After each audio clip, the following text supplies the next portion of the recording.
Selamat siang Bapak Ibu sekalian. Selamat siang. Assalamualaikum warahmatullahi wabarakatuh. Sebelumnya perkenalkan dulu ya.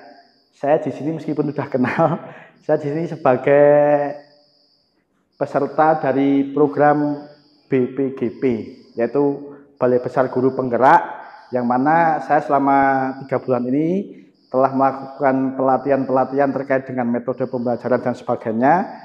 Maka dari itu pada kesempatan kali ini saya akan memberikan apa yang sudah saya capai selama 3 bulan menjalankan pendidikan bersama fasilitator dan teman-teman yang lain. Saya akan menularkan, ya, bukan artinya ini kita saling belajar. Saya lebih hebat dari Bapak Ibu Guru, itu tidak, tapi saya juga sangat menghargai Bapak Ibu Guru. Terima kasih sudah mau berkumpul di sini dan mendengarkan pemaparan dari saya. Oke Bapak Ibu, sebelum kita ke pemaparan yang mungkin slide-nya sudah terlihat, sebelum itu kita buka dulu dengan bacaan basmalah bersama-sama. Bismillahirrahmanirrahim. Oke, terima kasih. Semoga dengan bacaan bismillah tadi kita bisa menjalankan pertemuan kali ini dengan lancar.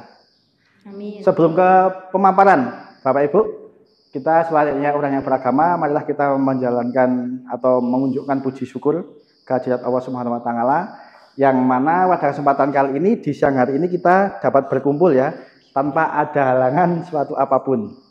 Terima kasih. Selawat serta salam juga senantiasa kita haturkan kepada junjungan kita Nabi Agung Muhammad Shallallahu Alaihi Wasallam, yang kita nantikan syafaatnya dari kita lahir sampai besok di yaumul kiamah.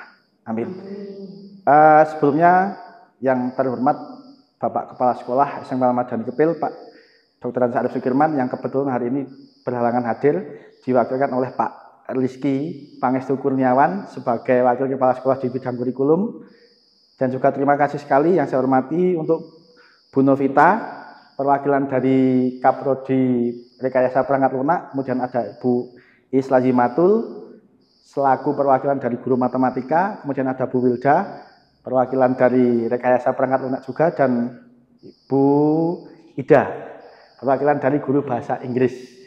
Saya rasa ini cukup mewakili ya Bapak Ibu, karena yang lain kebetulan ini sedang berhalangan hadir. Nanti apa yang saya paparkan semoga bisa menjadikan sebuah gagasan yang baru untuk kita semua, tentunya di sekolah kita SMK Madani, dan juga harapan saya ke depannya Bapak Ibu juga bisa melaksanakan kegiatan seperti ini, apa yang sudah saya laksanakan. Langsung saja ke titik poinnya paling penting. Saya akan menyampaikan ini, dari judulnya sudah jelas ya, PKG diseminasi PJOK. Kemudian di sini agendanya adalah menyusun cerita baik atau best practice. Apa itu best practice? Best practice itu adalah sebuah pengalaman ya yang paling baik menurut jenengan, menurut saya, yang dipaparkan ke teman-teman yang lain. Artinya praktik baik ini harus ditularkan kepada rekan sejawat. Di sini saya akan membahas, menyambung kemarin ya, sudah menjalankan pertemuan dengan Pak Rizky dan kawan-kawan, itu terkait dengan penggunaan metode SEM, yang kali ini saya akan gabungkan dengan metode STAR. Ada yang asing dengan metode STAR, Bapak Ibu? Asing. Ada yang bisa menjelaskan atau perlu saya jelaskan? Perlu dijelaskan. Jadi metode STAR itu kaitannya dengan PBL atau pembelajaran dengan cara metode problem based learning. STAR itu singkatan dari situasi, tantangan, aksi, refleksi, hasil, dan dampak. Nah pada kali ini, ya pada pertemuan kali ini, saya paparkan ini dengan, saya gabungan dengan apa yang sudah saya sampaikan di pertemuan sebelumnya, yaitu SEM. SEM itu adalah Sport Education Model. Ya, secara garis besar, SEM itu sangat berperan aktif untuk peserta didik kita. Tentunya metode pembelajaran itu yang mana tidak sebagai metode yang komando. Ya, SEM ini mengajarkan kita untuk bagaimana membimbing anak itu berkolaborasi. Jadi pada garis besarnya SEM itu kalau di PJOK, anak itu nanti terbagi menjadi beberapa tugas. Jadi dalam satu kelompok, misalkan dalam satu proyek, dalam satu proyek itu anak, misalkan kayak kemarin yang saya ambil adalah pertandingan futsal. Jadi dalam satu lingkup sekolah itu anak nanti yang berperan aktif. Artinya peserta didik yang harus aktif, sedangkan Bapak Ibu Guru harus memfasilitatori saja. Ya, anak itu nanti bertugas sebagai pemain, ya, bertugas sebagai pelatih, kemudian ada yang bertugas sebagai tim medis misalkan, atau ada yang menyusun proposal terkait dengan kegiatan. Itu nanti anak semuanya. Jadi kita di sini pembelajarannya fokus pada yang berpusat pada peserta didik. Begitu Bapak Ibu. Kemudian kita juga sekarang sudah di era yang milenial. Tentunya berkaca pada anak didik kita yang tentunya ada yang nun sewu ya, ada yang berkebutuhan khusus, tapi kita dituntut pembelajaran itu bisa pembelajaran yang berdiferensiasi. Sebelum saya lanjut, apakah Bapak Ibu ada yang mau ditanyakan tentang pembelajaran berdiferensiasi? Ada yang bisa memaparkan ke saya? Ada yang sudah paham? Belum. Ada tidak? Belum.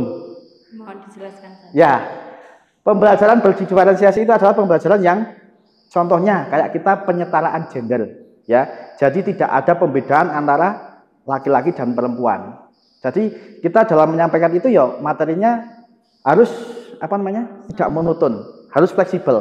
Jadi kebutuhan anak khusus itu juga harus kita perhatikan. Tidak yuk cara bahasa Jawa itu serambah uyah. Tahu ya Bapak Ibu, jadi tidak.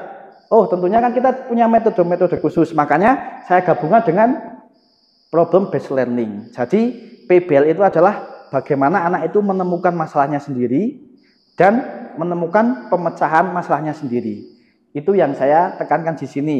Makanya kalau di RPP dan modul yang saya pelajari di program yang ini, ada yang namanya penyusunan RPP itu setelah ada identitas, judul dan sebagainya, Bapak Ibu guru juga harus menyampaikan tujuan dari pembelajaran. Nah, sebelum ke pembelajarannya inti, tentunya khususnya di PJOK atau mungkin nanti bisa diterapkan di mapel lain, itu setelah tujuan pembelajaran harus ada namanya asesmen. Ya, asesmen itu ada asesmen sebelum kita melaksanakan pembelajaran. Tujuannya untuk apa kita melaksanakan asesmen itu? Saya tahu kenapa? Kan biasanya kalau asesmen atau penilaian kan di akhir. Tapi di metode yang ini untuk mendukung anak berpartisipasi aktif dan terkait dengan berdiferensiasi, maka harus ada asesmen di awal. Kira-kira tujuannya apa Bapak Ibu? Ada yang bisa paham? Ya. Untuk asesmen awal di awal pembelajaran itu tujuannya untuk mengetahui kemampuan awal peserta didik sebelum dilaksanakannya pembelajaran. Mungkin seperti itu menurut saya. Betul sekali. Terima kasih Bu Is. Ternyata Bu Is sudah paham ini. Ya, jadi gitu ya teman-teman sekalian. Asesmen awal itu digunakan untuk penilaian awal di mana kita bisa membagi peserta didik. Jadi ini yang harus mendapatkan perhatian seperti ini. Jadi nanti berdasarkan nilai itu tadi ya, tentunya asesmen tidak lepas dari rubrik penilaian. Jadi jangan semua kita sebagai pengajar harus punya asesmen, harus punya rubrik penilaiannya juga. Lanjut ke yang ini dengan metode STAR ya Bapak Ibu. Yang pertama yang akan saya sampaikan adalah tentang situasi. Kondisi yang menjadi latar belakang masalah mengapa praktek ini penting untuk dibagikan. Peran tanggung jawab Anda dalam praktek ini ya. Kondisi situasi masalah yang kita hadapi di SMP Al-Madani tentunya tidak lepas dari namanya faktor internal dan faktor eksternal. Faktor internalnya salah satunya yaitu peserta didik yang sangat pasif ya dalam pembelajaran. Apalagi kita juga sekarang dengan dunia milenial, gadget sangat berpengaruh. Nah, itu tugas kita sekarang bagaimana menciptakan sebuah pembelajaran yang anak itu asik bisa dengan gadgetnya itu bisa digunakan untuk pembelajaran. Nanti saya juga ada beberapa inovasi dari bahan digital nanti saya akan tunjukkan. Kemudian yang kedua, peserta didik kurang percaya diri untuk mengajukan atau menjawab pertanyaan. Nah, itu masih ada rasa ketakutan dan sebagainya. Kemudian kurangnya sikap teliti, kerjasama, tanggung jawab. Nah, kenapa saya kaitkan dengan SEM? Dengan adanya teliti, kerjasama, tanggung jawab ini, peserta didik jadi dia akan bertanggung jawab dengan apa yang jadi tugas pokoknya mereka. Yang tadi saya sampaikan ada yang menjadi pemain, ada yang menjadi wasit, ada yang menjadi P3K dan sebagainya. Kemudian peserta didik sulit berkonsentrasi pada pembelajaran secara langsung. Ya, ini banyak yang mengobrol, bergurau. Nah, ini bagaimana menciptakan kondisi kelas yang kondusif. Kemudian ada faktor eksternal. Faktor eksternalnya salah satunya itu ada pembelajaran kita masih berpusat pada guru atau teacher center. Jadi apa itu teacher center? Ya. Dari awal sampai akhir peserta didik kurang berpartisipasi pasif. Artinya peserta didik pasif. Kita hanya bicara, dan bicara. Tidak memberikan kesempatan ruang yang lebih untuk peserta didik. Ya, makanya harus kita ubah. Bagaimana peserta didik itu bisa aktif? Salah satunya cara dengan menggunakan metode SEM itu tadi.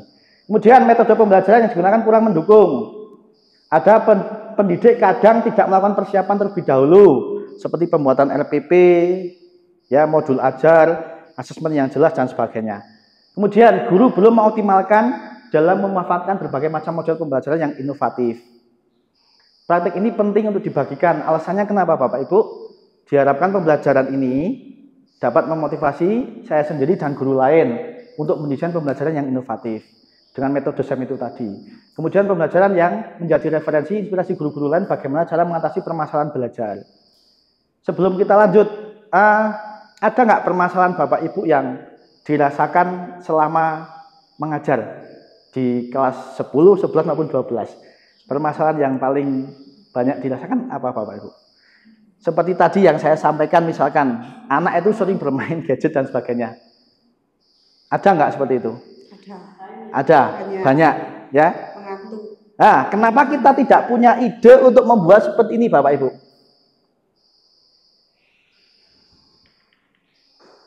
Ini yang saya buat adalah bahan ajar digital ya pada pembelajaran PJOK lompat jauh. Jadi kita menggunakan gadget Bapak Ibu. Ini asing enggak dengan alat scan seperti ini? Asing enggak?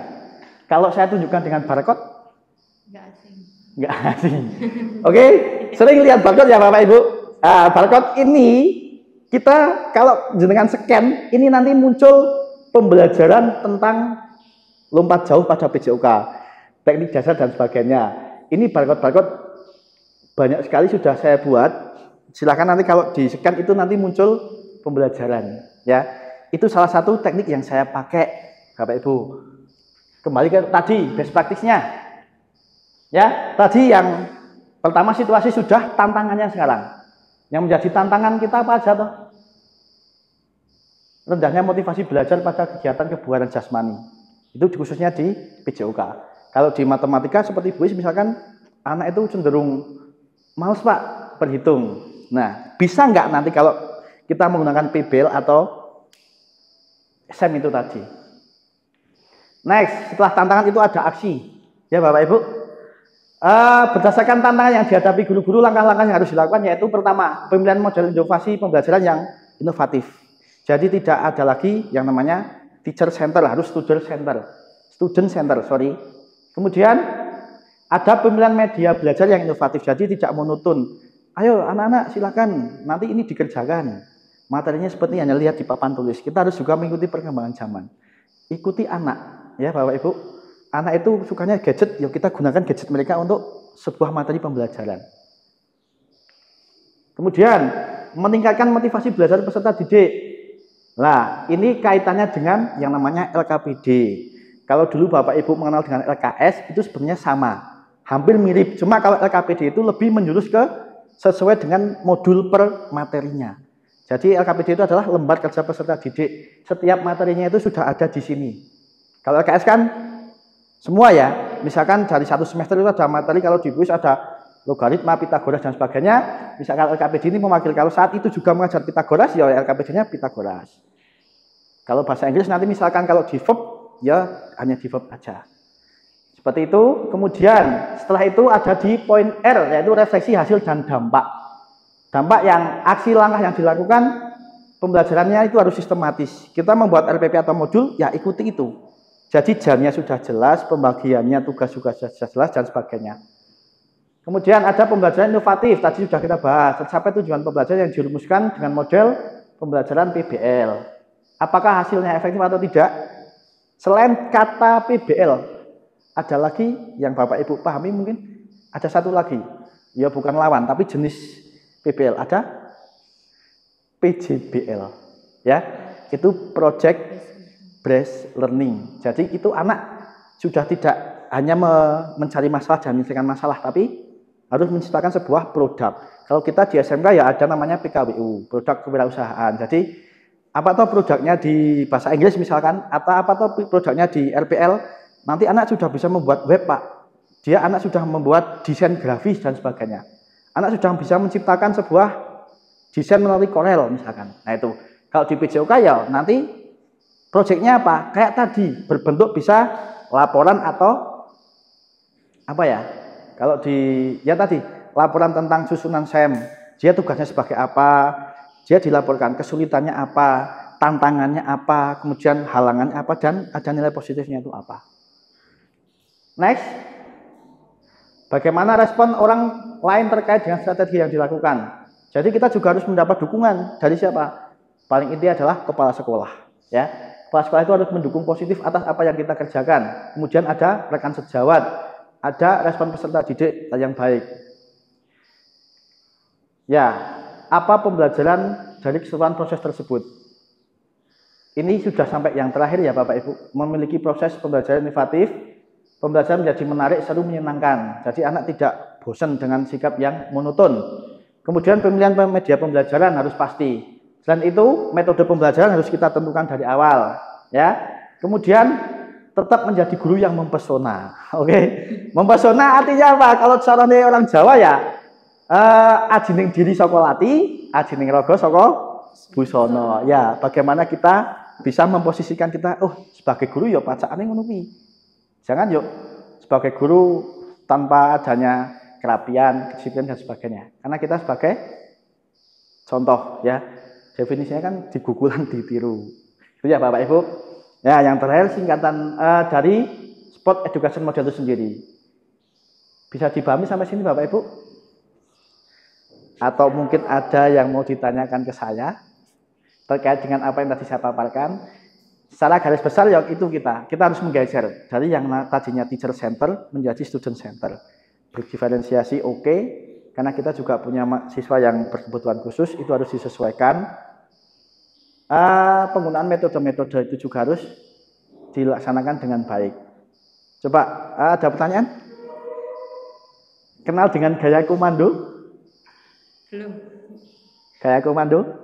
Komando itu sebenarnya gaya yang tadi saya sudah sampaikan, teacher center itu. Jadi Bapak Ibu cuma ini loh, silakan aja. Nah, itu sekarang mulai tolong dihilangkan yang seperti itu. Kemudian mungkin selain dengan metode digital tadi, saya juga punya yang namanya ini contoh di tolak peluru ya Bapak Ibu. Program inovasi saya. Ya, pengembangan bahan ajar digital pada pembahasan PJOK materi tolak peluru. Intinya di sini saya adalah pemanfaatan barang bekas di sekolah. Contoh yang saya buat adalah kita butuhnya cuma kertas bekas, gunting, solasi, dan selotip. Asing nggak dengan ini? Kira-kira buat apa kalau tolak peluru itu? Ya, itu sebuah model bola-bola bulat, ya bentuknya seperti bola peluru. Itu produknya. Kita bisa sampaikan itu harus produk anak. Ini sementara saya kasih contoh, ini produk saya sendiri untuk pengenalan. Jadi ya, karena kita kan kalau anak kan tidak carane wong melakukan tidak langsung bisa jalan, tapi harus diproses dari merangkak dulu, balik dulu dan sebagainya. Gitu Bapak Ibu.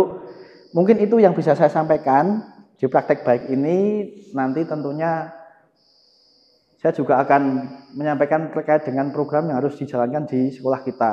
Kita kan punya ada kegiatan intrakurikuler.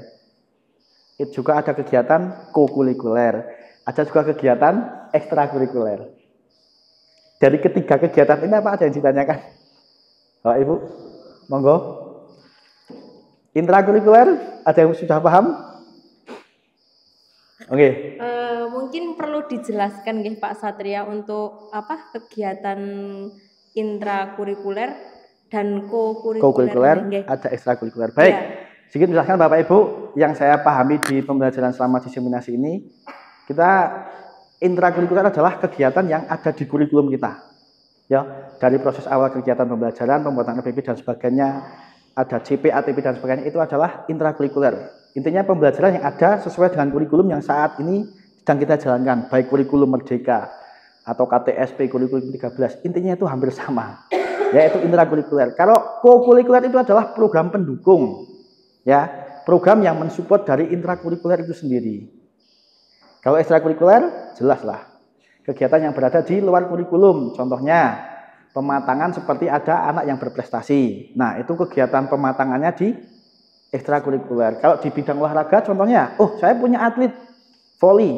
Kalau hanya mengacu intrakurikuler atau kokurikuler, di pembelajaran kan saya cuma terbatas 2-3 jam. Jadi tidak bisa memanfaatkan waktu atau istilahnya mengembangkan bakat anak yang kita gunakan di ekstrakurikulernya. Gitu Bapak Ibu? Ada lagi yang mau ditanyakan?